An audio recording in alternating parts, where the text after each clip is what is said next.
दुर्गम अंचल विद्यालय बंद पढ़ा जाउछन्ति 3 किलोमीटर। नवरंगपुर जिला पापड़ाहांडी ब्लॉक माझीगुड़ा पंचायत हाथीवरी गाँव में ना अच्छी विद्यालय ना अच्छी पक्का रास्ता। गाँ चारिआडे गछलता परिपूर्ण जंगल मझी रही गाँ। एही गाँव में रुहंते प्राय 30 रु ऊर्ध्व परिवार। गाँ लोके मजूरी करी परिवार प्रतिपोषण करुवा समय किंतु सरकार को किसी योजना पहुंची पारि नहीं। वर्षा ऋतु में बहु असुविधा सम्मुखीन होउछन्ति ग्रामवासी। प्रथमतः रास्ता जहाँकि पाद चला रही दीर्घ 4 किलोमीटर माटी रास्ता होइथिबारु वर्षा ऋतु में बहु असुविधार सम्मुखीन होउछन्ति ग्रामवासी। वर्षा ऋतु में जदि कोनोसी रोगी को मेडिकल नेबाकू हेले 4 किलोमीटर खटियार बोही नेबाकू पड़ुछि। यह गोटिए थर नुहे, एमिति अनेक थर खटियारी निया जाइछि। एथिपई प्रशासन निकट में पिचु रास्ता निर्माण करने दाबी कर पूर्वर चलता विद्यालय को छात्र छात्री संख्या कम दर्शाई बंद कर दिया जहाद्वारा बर्तमान गाँव में विद्यालय नथिबारु 3 किलोमीटर दूर लदी ग्राम को प्रथम रु पंचम जाए 25 जन छात्र छात्री पढ़ाई जाउछन्ति, जहाँकि छोट पिला एते दूर चली चली जाउथिबारु कष्ट हेउथिबा कहिसेंति ग्रामवासी।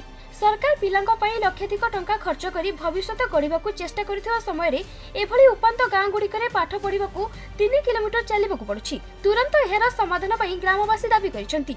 आम गाँ तो रास्ता नहीं बिल्कुल आरी माटी रास्ता केने डॉक्टर घर जीवा बेसी असुविधा। पेशेंट लोग को बई करने आमे जब दुकाहिले भी बई करने एम्बुलेंस गाड़ी आइबो ना किछि ना। एबे माटी रास्ता अछि हमके पिचु रास्ता दरकार। स्कूल रिला हमर गाँ बंद ही गला। एबे स्कूल खुलत वाली दाबी करबु चाहे पिला टोकी लदी जीवाइचे बेसी हरियाणी जीवाइचे। रास्ता घाट तो असुविधा आज्ञा पिलाटो की 3 किलोमीटर चारिक जीवाचे कमन जंगल एरिया भालू कलिया काटे एटे केनते कर काम काय करबा आज्ञा हमर गाँ स्कूल चला आज्ञा स्कूल चले स्कूल बंद हो गला केनते कर हम के करू पिलाटो की लगी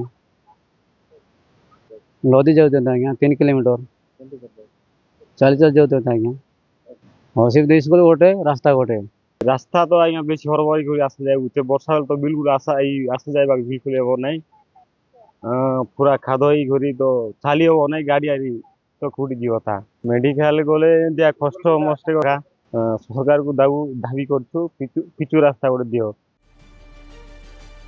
नवरंगपुर अनिल प्रभात भत्रांग रिपोर्ट खबर।